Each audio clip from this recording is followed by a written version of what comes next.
Welcome back to the Dare to Dream podcast. This is a podcast all about challenging you to embark on the adventure of your life, and my name is Gregory Russell Benedict. And I am Vincent Van Patten. And we are excited to be back together on the air. I'm going to see this man in a few weeks. End of April, I'm coming to Japan. You better get ready for me. Few months, still a few months out. Few weeks, come on. Don't get too excited. Wait, end of April. Oh, it's beginning of March. Yeah. We're rounding up. Yeah, can't wait, bud. It's gonna be wild. Dare to Dream goes full Japanese. It's gonna be wearing kimonos the whole time. It's gonna be great. I don't think I'm going to wear anything besides the kimono. And nothing under the kimono either. Of course not. That's sacrilege. Yeah, today we're talking about a good one. A few different things, but the jumping off point is going to be this concept of not waiting until you know the result before you start the thing. And another way to say that is not basing what you do on the results or on the outcome. And somebody we both love and admire is Seth Godin. Seth Godin is an author, he's a teacher, he's a writer, entrepreneur. He was kind of one of the big names in the beginning of the internet back in the 70s and the internet. You ever heard of it? Ever heard? And I saw him on this Rich Roll podcast, and man, the guy is a legend. Just how succinct he speaks and just how much he cares. And I love him. And his books have impacted me greatly. Linchpin, what's the other one? The Practice. And The Practice. Oh yes, that book is life-changing. And what he was saying is pretty much to be a writer. So Rich Roll was talking about he has this resistance to writing a book. And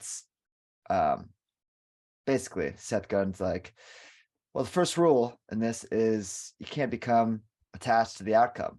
Like publishing is a very weird business. It's more of a hobby. This is what it's a direct quote. And the second part is getting really clear on who it's for and what it's for. So who exactly are you seeking to change? If you're not clear about that, you're going to write a mediocre book.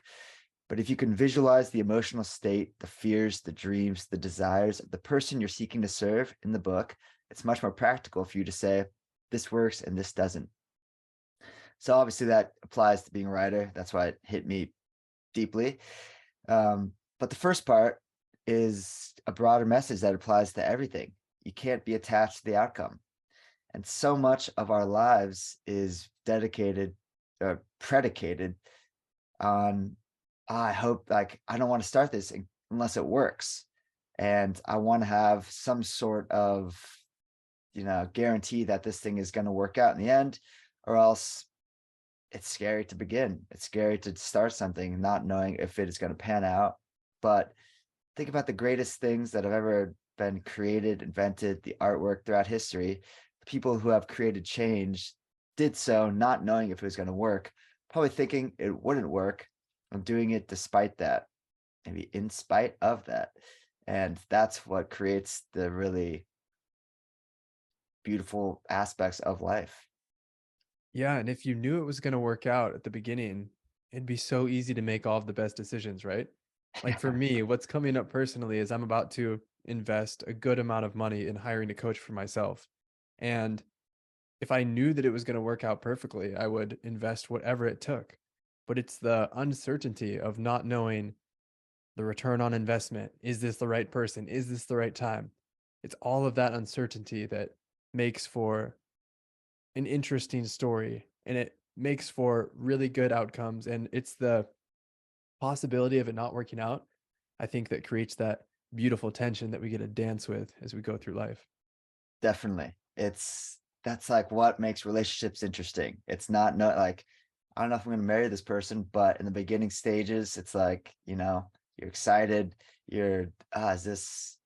Could this be it? Could this be the person? Or are we just having fun? Like, what's going on? And it's that not knowing that makes it like this beautiful dance. Like you said, like if you knew it was going to work out, you wouldn't even really care. You wouldn't be nervous, wouldn't feel those things. And that's what makes it like something to actually put your energy into and try to make better. That's you're doing it because you hope it works out. So you try to make it as good as it could possibly be. And I think maybe we have to give ourselves more credit in that. Like, I don't know if this thing is going to work out, but I'm going to do it anyway and give everything I have to making it as good as I could possibly make it in the hopes that it will work out. And after I let you speak here, I want to talk about what does it even mean for something to work out? What does it even mean? Oh man. And then we're gonna talk about why nothing really matters Yeah, at all. We're gonna get there, but I signed want up to for a say good one. I want to say one thing to what you were talking about first, and I'm completely forgetting what I wanted to say. So we're gonna go back to you. Coming back to you. So what does it mean for something to work out? Like, so I mean, a tangible example. I'm writing my second book, and it has been quite an epic journey so far. Like, I'm writing it about my experience over the summer in Europe. And, it's different from writing Eras of Youth because that was pretty much my full-time job. It was in the height of the pandemic. Nobody, like, I didn't have to go to work. It was pretty much just dedicating myself to that. Now I'm busy from sun up to sundown, like either at work, doing this podcast and writing. And like last night, it just hit me like, wow, I literally wrote with every like waking hour I had, like woke up, went to the gym, wrote like the story about my weekend trip to Hong Kong. Was just working on it, went to work, wrote like one class was canceled out of 7, and I wrote during that. Wrote as I waited for my like udon, which is pretty sweet. And then I wrote after, like with a little time left. Went back to work and then worked on my book on the train home. And at the end of the day, I was definitely tired, but I still had like this fire in me. Like I was just still excited. It told Hmm. me a couple of things. Wow, you're definitely doing the right thing if you feel this way, because I think it's Mark Manson said on Chris Williamson podcast lately or recently that like if you could do something that's hard for other people, that is what like you're meant to do. If you could do something with like ease and joy. And obviously it's not easy, but I could get myself to do the thing with ease. And so I'm working like it's just such a different experience because I'm learning, the craft that so many people have had to deal with for thousands of years of I don't know about thousands, but hundreds of years of, pursuing a creative endeavor while holding down a job or, you know, single moms trying to write a book or do anything while having kids. Like it is not easy. And, but it's such a worthy pursuit. Like it's so interesting and it's like fun to like, be 10 minutes here working on it, like on the train. And it's definitely getting myself to do it is not always easy, but it is showing me that it is the best possible thing that I could be doing because it's filling my days with meaning and helping me get through difficult times as well. Like it just made me happy writing about this story. And that's what kind of bring this all together. That is the point of it. Like I don't know if the book is going to work out in the end, but it brought me joy yesterday. It got me through the workday. It brought me joy riding the train home at night, thinking about this experience I had in Italy over the summer and like putting those words on the page. And that in itself is the reason to do it. It's not because if it's going to work out in the end, but because of what it brings you in the journey. Two things I want to say to that. The first is what I'm hearing you say is that doing the things that are subjectively easy for you, but objectively hard for others is where you're going to find that competitive advantage. Definitely a big one. Yeah. So Mark Manson says that's like your calling. Yeah. And then the second part is your experience of the thing while you're doing it day to day is more important than some future potential outcome. And I mean, it's what we talked about on that episode. Would you do it for free? How, even though we've made boatloads of money and we're probably both going to retire soon, we're going to quit our day jobs and sail off into the sunset. You're just gonna go out into the find an island and just keep on just wisping your mustache till Yes. it's feng shui length. It's gonna curl up at the That's edges. the I'm gonna feng get shui. got a lot of mustache wax. But yeah, it's we do this because we enjoy this, the conversation, the back and forth, even the editing, even though sometimes it sucks. Like it's being in the thing instead of trying to get through the thing to the end goal. And it's so Mhm. important too, because I can't remember who said this or where it came up for me, but where you start is absolutely not even close to where you're going to end. And you have no idea where you're going to end. You have no idea how much the thing you're working on is going to shapeshift and take you in a new direction that you really can't predict the outcome. So don't even think about it. For sure. Yeah, you can't be attached to the outcome. If it happens, it happens, but the outcome is seldom what we think it's going to be anyway. Like, you know, books for me are just an easy example to go with, but like my life hasn't changed because, oh, I mean, it's cool to be able to say I did it and like the process was awesome and like just need to get it off my chest, writing Heirs of Youth, but like my life hasn't changed. But day-to-day life, It's it gone a lot worse. it's gotten a lot worse.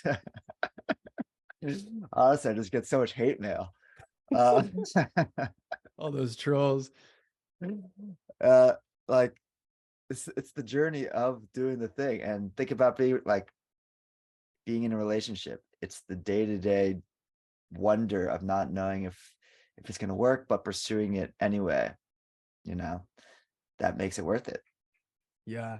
This feels like an appropriate time to talk about why nothing really matters. Bring us in. Do I have permission? Permission to come Wallow aboard? in the existential soup. Yeah. So, All aboard. it's a bit out there, but I feel like that's a big goal of this podcast for me is I want people to listen to this and I want them to pause, ponder, smile, reflect. Like I want you to come away from this feeling slightly different about the day to day that you're going through. And what always helps me with that is realizing that nothing you are doing matters at all.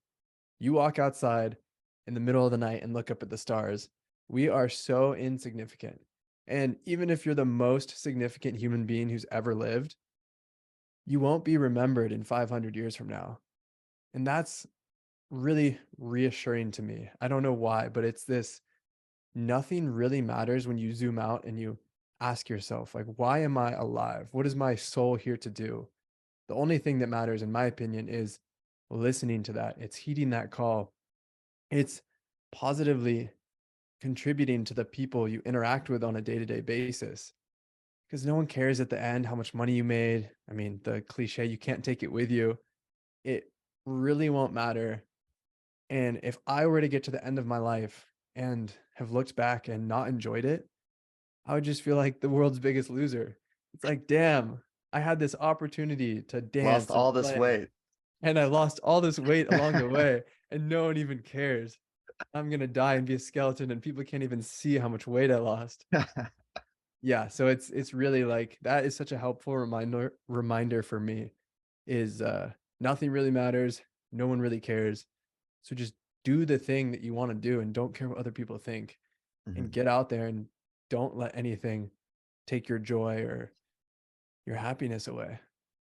For sure, man. And I just want to caveat that by saying, if this is your first time listening to the podcast, Greg is the most hardworking, like, you know, productive, inspiring, care cares more than anybody about like progressing in life and actually doing important stuff. So it's not like you're just sitting on a mountain just saying nothing matters, like let's just hum away. It's you're doing such incredible things and like pursuing greatness every day. Yet to have this mentality of nothing truly matters gives you and me a lightness to everything that you do. So to kind of bring it down into reality of the situation, because you could say that like nothing matters and then still feel hurt, you can still feel difficulties, still go through stuff. But I think like what you're saying to bring that into everyday life is just, we all feel pain. Like what is Jordan Peterson says, like what is the most real is pain, because that is something that you feel and that's something we all feel. And that's uh objectively makes our lives worse. And if something makes our lives worse, then in the day, in the moment that we are in, it is, you know, well, it's making our lives worse. So, like in our day-to-day lives, if nothing matters, what is the best thing that we could do? It is to ascend from pain and make the world like a more joyful, pain-free place. Make it like a better place to be. So like we talked before, contributing to the, doing your best to make the space 5 meters around you better. Mm. And if you could do that, like in the daily, we all go through these daily trifles and the things that are annoying and everything. But if you could have that perspective of like, yeah, nothing matters. I'm not going to be remembered 500 years from now. Like, nobody really cares at all. But we still feel pain, still feel hurt. People still have, emotions and just we can't so much we can't control. How could I make this experience a lighter one for the people around me and for myself, and still pursue the things that are meaningful to me because that is important because that does create a more meaningful existence while we are here on earth. But in the meantime, how can I make this just a better place to be alive while we are here walking this earth? Flipping our meat suits around on this big rock hurtling through space. So Hurtling. the more I learn about life and myself, that I feel more certain that all of life seems to be a paradox. The more you look for happiness, the harder it is to find. The more you try and make money, a lot of times the harder it is to find or to generate. For me, the more I try and actively get coaching clients, the less coaching clients I get. Whereas if I go out into the world and ask myself, how can I serve people? How can I show up today? How can I genuinely make someone's life better and provide value? That's when people want to work with me. It's not when I'm scheming away trying to figure out the right letters to put in a sentence to send to Mr. them in an Potter. email. Mr. Potter. That's actually Miser. that's that's really resonant for me right now is that so much of you, your essence, your energy, how you show up in the world, it has nothing to do with what you say. It doesn't quite matter the words you use. It's the energy behind it and the intention. And there's been so many times in my life where I say the wrong thing, but the point gets across because I'm saying it with a big smile on my face. It's coming from my heart, not my head. I think remembering that too is just a big that's been really helpful in my own life recently. It's you don't have to get it perfectly right. If you come at it with the right intention and the right energy, it's going to be okay. Definitely, definitely. Yeah, it's I mean, just getting out of our own way sometimes to not think about things so much. And this, I mean, this comes back to not being attached to the outcome, like going up to that person and just not analyzing the situation so much of like this is how it has to go. This is how I hope it goes, but acting on your intuition and acting from the heart. And that, if you do, I'll give you an example of this. If you do that, I mean, things will most likely turn out okay and probably better than you imagined. So last week, me and a friend were at this part of Osaka, Tema, and it's just like a bunch of different izakayas. It's a lot of fun. Everybody's out having a good time, merry and jovial.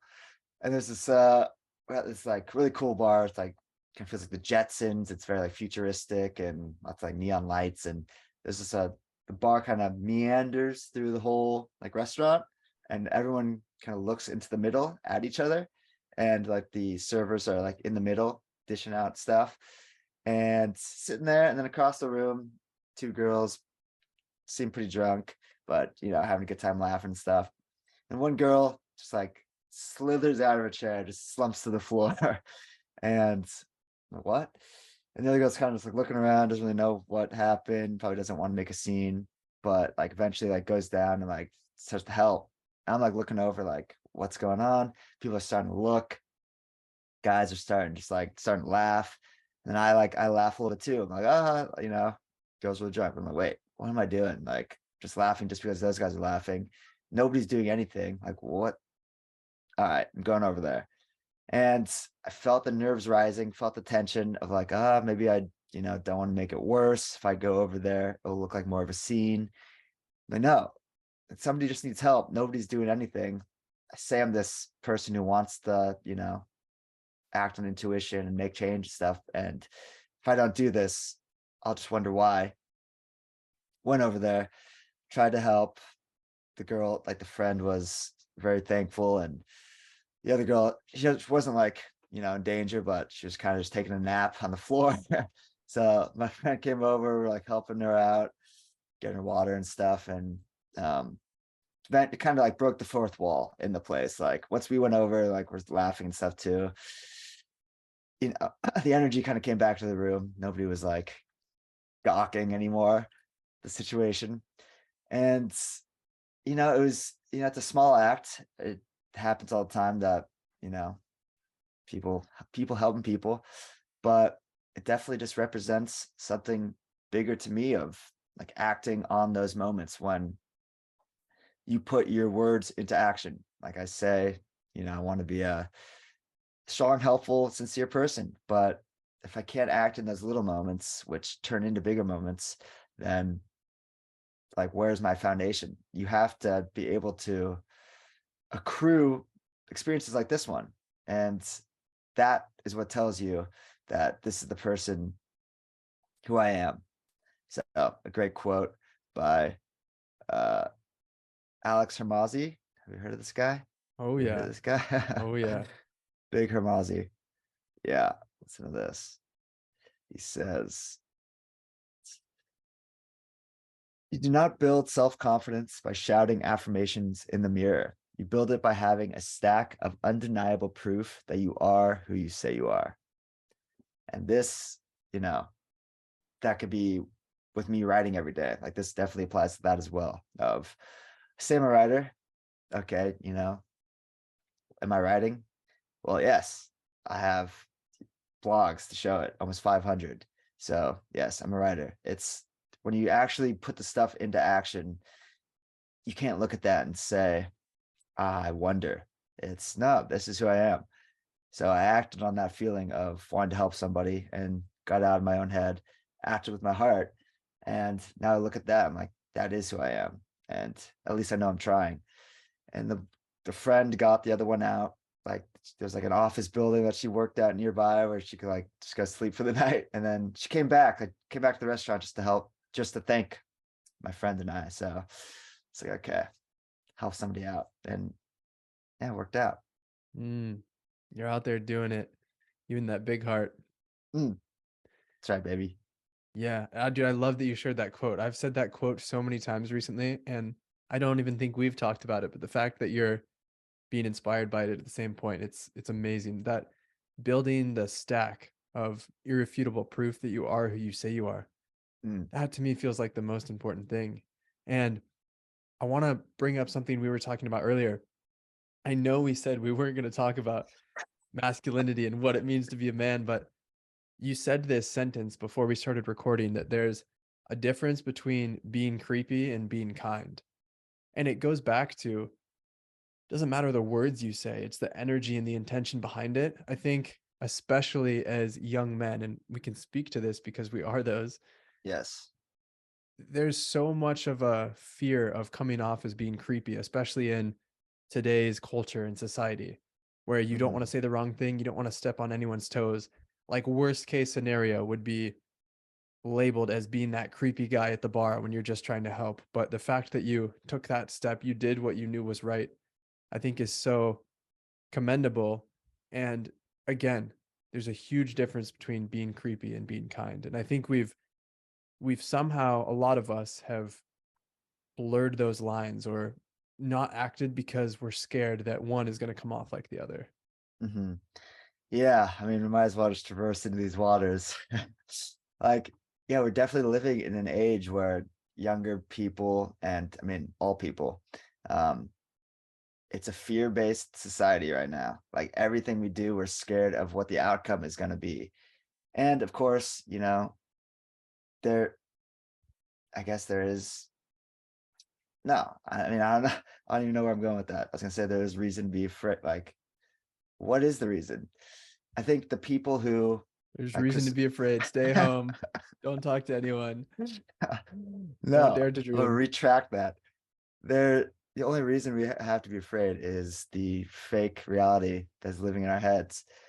And there is this whole new generation that we are in of everything is online. We're kind of losing contact in the real world. We're afraid to talk to girls, afraid to, talk to guys, afraid to be real people. And, obviously not everybody has the best intentions. And that is something to consider when talking about this, because there obviously is a line between creepy and just caring, or even going out and like flirting with somebody. It's like that's even considered dangerous in this day and age, because people, young men, feel like they don't want to be the creepy guy. They don't want to be, I mean, in much broader terms, canceled. Um, if you have clout and whatnot. But I mean, if you like, something that is important in like modern wisdom is, if you are thinking about these things, you're probably not the creepy guy. Like if you're considering like, I don't want to be creepy, the creepy guy is the one who doesn't care and doesn't think about this. They're the one who's gonna, you know, follow the girl in the parking lot, or like just do weird shit. Like if you're like, I don't, I'm afraid, I'm timid, you're probably not, you're probably fine. And we're losing that human contact of young men to actually step up and do something based on their heart, and to treat life with a light touch. Go for it. Yeah. When you're so afraid of coming off the wrong way or being labeled as something you're not, it's really hard to go out and approach people and have a meaningful Definitely. conversation. For sure. It's not even with dating. It's like we've talked about this a lot. Just like talking to strangers and building that confidence of like being able to approach somebody that isn't behind a screen and actually say something real. And obviously, we're not perfect by any means, any stretch of the imagination, but that is something we both, take pretty seriously, is talking to people and being playful and light. And if there are obvious signs people don't want to talk, or if you are in the dating market, they don't want to be approached, and you have to be cognizant of that and be aware. But it is an important skill that I think is not just a skill, it's an important interaction and part of who we are as human beings, to talk to strangers and make this world a less lonely place. There's a special kind of joy that comes from having a small positive interaction with a stranger. I can't explain it, but like when you connect with some random person at the grocery store, the gas station, and you just have this little playful banter. For me, it brings me so much joy. It is like those 10 seconds of two strangers coming together is equal to 4 hours of hanging out with you. It's like you're extracted from the normality of just daily Yeah. life for a moment. It's like nobody saw this coming. And it takes you out of like, you could be on like your evening grocery store run at the end of the day and talk to a stranger. And it's like, today was a slightly different kind of day. You did something a little bit nerve wracking, got out of your comfort zone, and it really quite changes your DNA, You went changes off you as a person. script. Went off script, You went off script. I love that. And I can't 100%. remember if I said this in the last episode or not, so I might be repeating myself, but from a fundamental level, doing things that scare you, that are new and novel, that push you out of your comfort zone, upregulate genes within your body and unlock new parts of your DNA. So, yeah, yeah, yeah, whatever, it changes you. Like it literally changes you. Mhm, And you don't know who you're going to become if you keep doing those things and keep putting yourself in those situations. mhm. So what can we say? Like, how do we actually? What's the next step? Like, what's the step for people to take these, what we've talked about here and implement. Bring it all together. How do we land this plane? Yeah, let's land the plane. I think for me, what comes up is the quote from Green Lights, where Matthew McConaughey ends up wrestling this small village's best wrestler, and afterwards he's meeting with the elders and he's asking them like, "Oh, did I do okay? Like, do you guys respect me now?" And the elder chief says, "It's not about win or lose. It's about do you accept the challenge." It doesn't matter if you try and have a conversation with someone and it goes terribly wrong. What matters is that you had the courage to take that first step and have that conversation. So, bringing it back to not focusing on the outcome, it's more important to just put yourself in the arena, to give it a go, to give it a shot. Wayne Gretzky, you miss 100% of the shots you don't take. That's all that matters. So I think that's the call to action, the tangible step is Mhm. whatever it is, whether it's signing up for the club you always said you wanted to do and haven't yet, or doing something new with your friends, like whatever it is, just take the step and see how it goes. It really doesn't matter how it turns out because nothing really matters. Exactly. Yeah, just think about so what I was brought up earlier. Like, what does it mean for it to work out anyway? Like, if you just think about the end goal, like, what does it mean for a relationship to work out? Does it mean you're going to get married? Does it mean it's going to be a perfect relationship and you're never going to have any problems? Like, what does it mean for a book to work out? Like, it brings me back to what does success mean? Like, if this thing worked out, would it would it make me rich? Would it make me famous? Like, what does work out mean? Does work out simply mean I affected one person who I was seeking to change? And just that quote by Seth Godin, like, got me thinking, like, wait, who is this actually for? Like, who is, I'm just writing the story of doing this thing, but it made me focus on like, who is it actually for?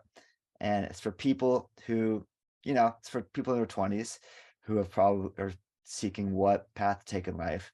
And it's to show people who have this feeling that there is more to this experience. There is something that I'm not seeing. Like it can't just be, I'm not on this earth to get into a career that I don't like. And there has to be more. Somebody who's ready for an adventure and knows that there is another way to live and that I want to show them that there are possibilities. There are different ways to find meaning in life and doing the thing, like taking that step to get out there and do it. Like I didn't know what the result would be, but the experience in and of itself was enough, more than enough of a reason to do it. And please, Yeah. What's coming up for me is you're giving people an alternative to the story they've been sold, yes. the story they've been fed by the corporate machine. Big corpo, big brother. Yeah. But we'll finish off with a Ryan Holiday quote here, which Bring us home. Bring us lands it home. pretty good. That fear you feel is the sign. If courage is never required in your life, you're living a boring life. Put yourself in a position that demands you leap. Mm. So that is just leaping means I don't know how I'm going to land, but I'm going to jump into this void and the fall will be worth it in and of itself. Oh man, I want to go pull up the quote, but I'm just going to paraphrase. It's the Terrence McKenna quote that talks about how nature loves courage. Nature loves the shamanic dance under the waterfall when you hurl when you when you hurl yourself into the abyss, and instead of smashing down onto the sharp jagged rocks, you find out that it was really a feather bed waiting for you the whole time. Mm, that is good. I love my version of the quote so much more. But yeah, it really is. Oh, it's the man, it's it's the name of our podcast. When you That's dare it. to dream, when you take the leap, you hurl yourself into the abyss, you dive in headfirst, you realize that all of that fear, all of that false evidence appearing real wasn't actually there. And that Mhm. it's just this beautiful adventure and you can do anything. That's right. You can do anything. That's the most motivational episode we've ever done. No, but honestly, like the it's so much joy in the leaping, and you do not know what is going to happen, but trust us, it makes for quite the journey, and you can't possibly imagine where it's going to take you. That's it. Mic drop. Boom.